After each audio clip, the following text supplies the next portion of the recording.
തിരുവനന്തപുരം ഭാഷ പറഞ്ഞ ഒരു നിവർത്തിയില്ലാത്തൊരു പയ്യൻ എന്നെ വിളിച്ചു. അവന് ഷൂ കടയിൽ നിൽക്കുന്ന പയ്യനാണ്. അപ്പോൾ അവർ ഷൂ കടയിൽ വന്ന് ഒരു പെണ്ണുമായിട്ട് അവൻ റിലേഷൻഷിപ്പിലാവും. സ്കൂളിൽ പഠിക്കുന്ന കുട്ടിയാണെന്ന് അവൾ പറയുന്നത്. അവൾ അവനോട് കള്ളം പറഞ്ഞ് കോളേജ് പഠിക്കുന്നത്. അങ്ങനെ അവർ തമ്മിൽ വലിയ കമ്പനിയായി. അവൻ ഷൂ അവൾക്ക് കൊടുക്കാൻ തുടങ്ങുന്നു.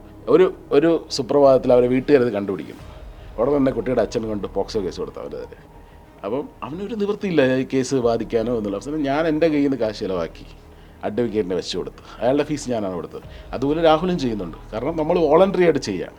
ഞാനിപ്പം നാളെ ലോ കംപ്ലീറ്റ് ചെയ്താൽ ഫ്രീ ആയിട്ട് ഓഫ് കോഴ്സ് ഇത്തരം കേസുകൾക്ക് നമ്മൾ പോയി അപ്പിയർ ചെയ്യാൻ പറ്റും. നമുക്ക് ചെയ്യാൻ പറ്റുന്ന കാര്യങ്ങൾ നമ്മൾ ചെയ്തു കൊടുക്കുന്നുണ്ട്. ഒരു വക്കീലിനെ വിട്ട് ആൻസിപ്പറ്ററി എടുക്കുന്നെങ്കിൽ ഇറ്റ്സ് ക്വൈറ്റ് എക്സ്പെൻസീവ് ഡീൽ. പ്രത്യേകിച്ച് പോക്സോ പോലത്തെ ഒരു കേസാണെങ്കിൽ ഒരു മിനിമം ഒരു 25,000 to 50,000 ഇല്ലാതെ ഒരു ബെയിൽ എടുക്കാൻ പറ്റില്ല. പിന്നെ എൻ്റെ കേസിൽ ഒരു അഡ്വക്കേറ്റ് വന്ന് വാദിച്ചത് എനിക്ക് ഫ്രീ ആയിട്ട് കൊളാബായിട്ട് പുള്ളിക്ക് അത് എൻ്റെ ഒരു ഫ്രണ്ട് ആയതുകൊണ്ട് സീരിയസ് ആയിട്ട് ഞാൻ അതുവരെ ഈ കൊളാബിനൊന്നും വലിയ ഇമ്പോർട്ടൻസ് കൊടുക്കുന്ന ആളല്ല. പക്ഷേ എനിക്കിങ്ങനെ ഒരു കേസ് വന്ന സമയത്ത് ഒരു അഡ്വക്കേറ്റ് എൻ്റെ സുഹൃത്ത് തന്നെയാണ്. അദ്ദേഹം വിളിച്ചു പറഞ്ഞു, മുകേഷ് നിൻ്റെ കേസ് ഞാൻ നോക്കിക്കോളാം. ലക്കിലി വളരെ പ്രിഡോമിനൻ്റ് ആയിട്ടുള്ള ഒരു അഡ്വക്കേറ്റാണ്.